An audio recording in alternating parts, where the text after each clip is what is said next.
Instance variables, static variables, local variables ఈ మూడిటిని types of వేరియబుల్స్లో మనం నేర్చేసుకున్నాం. ఇన్స్టాన్స్ వేరియబుల్స్కి సంబంధించిన రూల్స్ అన్నీ గుర్తున్నట్టేనా? ఇన్స్టాన్స్ వేరియబుల్ అంటే అది క్రియేట్ చేసే పొజిషన్ ఏంటి? ఇన్స్టాన్స్ వేరియబుల్ని క్రియేట్ చేసే పొజిషన్ ఆబ్జెక్ట్. ఇన్స్టాన్స్ వేరియబుల్స్ ఎక్కడ క్రియేట్ అవుతాయంటే క్లాస్లో ఇన్సైడ్ క్రియేట్ అవుతాయి. అదే క్లాస్లో ఉండే ఎన్ని మెథడ్స్కి బయట క్రియేట్ అవ్వాలి వితౌట్ యూజింగ్ స్టాటిక్ కీవర్డ్స్. ఓకేనా? ఇన్స్టాన్స్ వేరియబుల్ ఎక్కడ క్రియేట్ అవ్వద్దో ఓకే. ఇన్స్టాన్స్ వేరియబుల్ అంటే ఏంటి అసలు?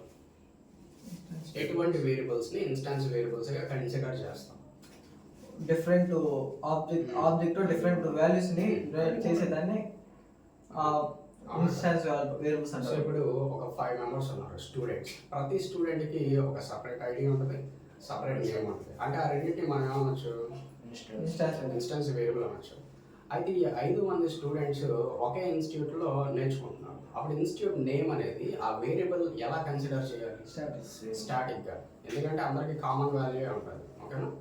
గూగుల్ అనే కంపెనీ, మైక్రోసాఫ్ట్ అనే కంపెనీ, సో ఎంప్లాయీస్ అందరికీ సేమ్ నేమ్స్ ఉంటాయి. అదే ఇన్స్టిట్యూట్ నేమ్ అయితే అందరు స్టూడెంట్స్కి ఒకటే నేమ్ ఉంటుంది. అయితే ఈ టైప్స్ ఆఫ్ వేరియబుల్స్ అయిపోయిన తర్వాత మనం నేర్చుకోవాల్సిన కొన్ని ఎగ్జాంపుల్స్ అయితే ఉన్నాయి. ఇవి నెక్స్ట్ మనకు ఫర్దర్గా ఎక్కడ హెల్ప్ అవుతాయి అంటే ఈ బేసిక్స్లో ఆబ్జెక్ట్ అరేస్ అనే ఒక కాన్సెప్ట్ ఉంది. బేసిక్స్లో ఆబ్జెక్ట్ అరేస్ అంటే అరేస్లో 5 టైప్స్ ఉంటాయి. వాటిలో లాస్ట్ది ఆబ్జెక్ట్ అరేస్. అక్కడ మళ్ళీ ఎగ్జాంపుల్స్ అన్ని మనం మళ్ళీ రీకాల్ చేస్తాం, అక్కడ ఉపయోగిస్తాం. అక్కడ ఉపయోగించాలంటే ఇప్పటి నుంచే మనం ప్రిపేర్ అవ్వాలి, లేదంటే అక్కడ ఇబ్బంది అయిపోయింది. అయితే ఫస్ట్ నేను ఏం చేస్తున్నానంటే how to create object and how to provide values. ఓకేనా? సింపుల్గా providing values for instance variables. ప్రొవైడింగ్ values for instance variables. So instance వేరియబుల్స్కి వాల్యూస్ని ఎలా ప్రొవైడ్ చేయాలి అది చెప్తాను. ఇక్కడ యూజర్ దగ్గర నుంచి వాల్యూస్ తీసుకోవట్లేదు. ఈ ఎగ్జాంపుల్లో మనం యూజర్ దగ్గర నుంచి వాల్యూస్ తీసుకోవడం, ఎటువంటి యూజర్ డిఫైన్డ్ మెథడ్స్ కూడా క్రియేట్ అవ్వవు. సింపుల్గా ఉండదు, ప్లెయిన్గా. ఓకేనా? నీట్గా అండర్స్టాండ్ చేసుకోండి. ఫస్ట్ ఒక క్లాస్ క్రియేట్ చేస్తున్నాం మనం. క్లాస్ నేమ్ వచ్చేసి స్టూడెంట్. స్టూడెంట్కి సంబంధించి ఇన్స్టాన్స్ వేరియబుల్స్ ఏముంటాయి? ఐడి ఉంటుందా? సో ఇంట్ స్టూడెంట్ ఐడి తర్వాత స్ట్రింగ్ స్టూడెంట్ నేమ్ ఏజ్ అన్నది సింపుల్గా. ఒకటి అర్థమైందంటే మిగతా వేరే పెద్ద ప్రోగ్రామ్స్ని ప్రిపేర్ చేసుకుంటారు. అయితే మెయిన్ మెథడ్ని ఇక్కడ రాసుకున్నా రాసే లాజిక్ ఒకటే, లేదు మెయిన్ మెథడ్ని సపరేట్ క్లాస్లో రాసినా రాసే లాజిక్ అయితే చేంజ్ అవ్వదు. నేను ఏం చేస్తున్నానంటే మీకు సపరేట్ క్లాస్ రాసేదే అలవాటు చేస్తాను. సపరేట్ క్లాస్ అంటే ఏం రాస్తున్నామంటే మెయిన్ అనే పేరుతో ఒక క్లాస్ని మనం రాస్తున్నాం. దీంట్లో ముఖ్యంగా తీసుకోవాల్సిన మెథడ్ మెయిన్ మెథడ్ ఫార్మాట్ ఏంటి? Public static void main, public static void main. Main method parameter string array args. String array args. Okay శభాష్. ఇప్పుడు మీరు చెప్పండి, ఒక క్లాస్లో ఉన్న ఇన్స్టాన్స్ వేరియబుల్స్ని outside of the class ఎలా యాక్సెస్ చేయాలి? ఆబ్జెక్ట్ క్రియేట్ చేసి. ఏ క్లాస్లో ఉన్నాయి? స్టూడెంట్ క్లాస్లో ఉన్నాయి, అవునా కదా? సో స్టూడెంట్కి ఆబ్జెక్ట్ని క్రియేట్ చేద్దాం. S1 assigns to new student. నేను ఆల్రెడీ లాస్ట్ క్లాస్లో చాలాసార్లు గుర్తు చేశాను. ఎప్పుడైతే ఒక ఆబ్జెక్ట్ని క్రియేట్ చేస్తామో ఆ ఆబ్జెక్ట్ లోపల ఏముంటాయని క్లియర్గా ఎక్స్ప్లెయిన్ చేశాను. ఏముంటాయి ఆబ్జెక్ట్? ఇన్స్టాన్స్ వేరియబుల్స్ ఉంటాయి. అయితే మీరు ఇంకొక పాయింట్ కూడా చెప్పాలి. ఇక్కడ వాల్యూస్ ఉన్నాయా వీటికి? కానీ ఇక్కడ వాల్యూస్ ఉంటాయి. ఏంటవి? Default values.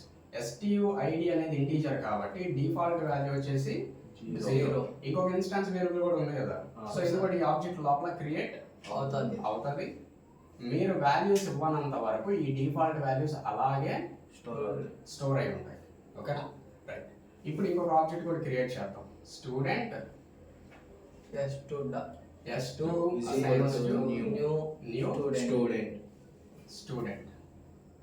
అర్థమైందా? ఇప్పుడు ఇంకొక ఆబ్జెక్ట్ క్రియేట్ అవుతుంది. క్రియేట్ అవుతుంది. దీని పేరు వచ్చేసి S2. S2. దీని లోపల ఏముంటాయి? Instance దీని లోపల variables, కూడా అదే ఇన్స్టాన్స్ వేరియబుల్స్ ఉంటాయి. డిఫాల్ట్ వాటికి కూడా డిఫాల్ట్ వాల్యూస్ Store అయ్యి స్టోర్ అయ్యి ఉంటాయి. స్టోర్ అంటే 0 STU name null name assigns to null null. అయితే మనం ఎందుకు నమ్మాలి? నిజంగా డిఫాల్ట్ వాల్యూస్ ఉన్నాయని మనం ఎందుకు నమ్మాలంటే మీరు డిస్ప్లే చేసి చూసుకుంటే తెలిసిపోతుంది. System dot out dot println s1 dot stuid s1 dot stu name ఓకేనా. s1 dot stu ID id plus concatenation. అదే విధంగా s1 dot stu name. So మనకి డిస్ప్లే రిజల్ట్స్ ఏంటంటే ఐడి అనగానే 0 వచ్చి కామా కంకాటినేషన్ చేసాం నల్ వాల్యూ డిస్ప్లే అవుతుంది. అదే మనకి ప్రూఫ్. తర్వాత system dot out dot println s2 dot student ID student ID concatenation plus concatenation plus s2 dot student name student name name. ఇక్కడ ఏం డిస్ప్లే అవుతాయి? 0 నల్ ఇక్కడ కూడా సేమ్ 0 కామా నల్. నల్.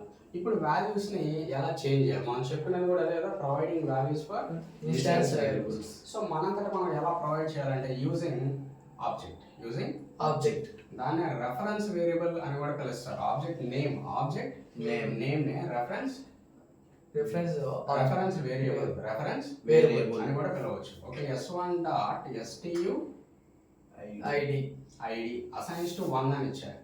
ఏ object లో చేంజ్ అవుతుంది? S1 లోనే change అవుతుంది. ఎందుకంటే నేను చెప్పిన రూల్స్ లో ఒక రూల్ ఉంది. ఇన్స్టాన్స్ వేరియబుల్స్ అనేటివి ప్రతి ఆబ్జెక్ట్ కి సపరేట్ కాపీగా క్రియేట్ అవుతాయి. సపరేట్ కాపీగా క్రియేట్ అవుతాయి. సో ఒక రెఫరెన్స్ వేరియబుల్ ఉపయోగించి మీరు ఇన్స్టాన్స్ వేరియబుల్ మీద ఏదైనా ఆపరేషన్ చేసినట్లయితే ఆ ఎఫెక్ట్ ఆబ్జెక్ట్ లోనే జరుగుతుంది, పక్క ఆబ్జెక్ట్ లో జరగదు. క్లారిటీ. తర్వాత student name s1 dot student name name assigns to నా పేరు రాసుకుంటున్నాను భాస్కర్. ఈ ఎఫెక్ట్ కూడా దేంట్లో జరుగుతుంది? S1 లో సో ఇక్కడ నేమ్ ఏమొస్తుంది? భాస్కర్ సార్. భాస్కర్. క్లారిటీ. తర్వాత ఆబ్జెక్ట్ కూడా చేంజ్ చేయాలంటే s2 dot s2 dot student ID stu id assigns to 2. So ఎప్పుడైతే ఈ స్టేట్మెంట్ ఎగ్జిక్యూట్ అవుతుందో ఇక్కడ 0 ఎరేజ్ అయ్యి 2 వస్తుంది. అదే విధంగా నేమ్ కూడా మార్చాలి. s2 dot stu name Russell. assigns to Russell. So ఇక్కడ ఈ స్టేట్మెంట్ ఎగ్జిక్యూట్ అయిందంటే నల్ ఎరేజ్ అయిపోయి నేమ్ ఏమొస్తుంది? Russell అని వస్తుంది. రసూల్ అని వస్తుంది. అయితే నిజంగా అవి స్టోర్ అయినాయా అవ్వలేదా ఎలా కనిపెట్టొచ్చు? ప్రింట్ ప్రింట్ చేసి కనిపెట్టొచ్చు. System dot out dot println s1 dot Student id Plus plus concatenation. Concatenation s1 s1 dot student name name. Clarity. System తర్వాత system dot out dot println s2 dot s2 dot stu id plus id concatenation plus concatenation s2 dot s2 dot stu stu name. Name ఓకేనా? Right. అయితే ఇక్కడికి main method close అయిపోతుంది, class కూడా Close close అయిపోతుంది. అయిపోతుంది. అయితే second time display చేసేటప్పుడు మీకు ఐడి 1 భాస్కర్ భాస్కర్ అని వస్తుంది. తర్వాత ఐడి వచ్చేసి 2 Russell Russell అని వస్తుంది. అర్థమైందా? అంటే ఇన్స్టాన్స్ వేరియబుల్స్ ని ఎలా క్రియేట్ చేయాలి, వాటికి వాల్యూస్ ని ఎలా ప్రొవైడ్ చేయాలి, ఏం లేకుండా అంటే యూజర్ నుంచి ఇన్పుట్స్ తీసుకోకుండా యూజర్ డిఫైన్డ్ మెథడ్స్ ని కూడా క్రియేట్ చేయకుండా. అర్థమవుతుందా? అయితే దీంట్లో డ్రాబ్యాక్ ఏంటంటే మనం రాసిన ప్రోగ్రామ్ ఎప్పుడు కూడా యూజర్తో ఇంటరాక్ట్ అయ్యే విధంగా ఉండాలి. యూజర్ మనతో ఇంటరాక్ట్ అవ్వాలి. మనం యూజర్తో ఇంటరాక్ట్ అవుతాం బాగానే ఉంది, కానీ యూజర్ కూడా మనతో ఇంటరాక్ట్ అవ్వాలి. ఇదేంటంటే ఒక ప్రోగ్రామర్ యూజర్తో ఇంటరాక్ట్ అవుతున్నాడు అంటే నువ్వు రాసింది యూజర్ కనిపిస్తుందా లేదా? కానీ ఇక్కడ ఎక్కడన్నా యూజర్ మనతో ఇంటరాక్ట్ అవ్వడం అంటే యూజర్ ఇన్పుట్ తీసుకునేది ఏముంది ఇక్కడ? లేదు. సో మనం ప్రిపేర్ చేసే ప్రోగ్రామ్స్ ఎలా ఉండాలంటే యూజర్ మనతో ఇంటరాక్ట్ అయ్యే విధంగా ఉండాలి. అర్థమవుతుందా? సో ఇక్కడ నెక్స్ట్ ఏం చేస్తాం అంటే నెక్స్ట్ ఎగ్జాంపుల్లో ఐడి యూజర్ ఇస్తారు, అదే విధంగా నేమ్ కూడా user. So first basic example ఏంటంటే ఆ ఇన్స్టాన్స్ వేరియబుల్స్ ని క్రియేట్ చేసి ఆబ్జెక్ట్స్ ని క్రియేట్ చేసి వాటికి వాల్యూస్ ని ఎలా ప్రొవైడ్ చేయాలి. ఇక్కడ డ్రాబ్యాక్ ఏంటి? యూజర్ ఇంటరాక్షన్ అయితే ఉండదు. లేదు. సో ఎన్నిసార్లు రన్ చేసినా ఫస్ట్ టైం రన్ చేసినప్పుడు ఇదే రిజల్ట్స్, సెకండ్ టైం రన్ చేసినప్పుడు అదే results. అదే రిజల్ట్, థర్డ్ టైం రన్ చేసినప్పుడు అదే రిజల్ట్స్. అలా కాకుండా మీరు 3 times డిఫరెంట్ రిజల్ట్స్ని ఎక్స్పెక్ట్ చేసే పని అయితే అప్పుడు ఎవరు ఇంటరాక్ట్ అవ్వాలి? User user user interact interact అవ్వాలి. అర్థమైందా? Next example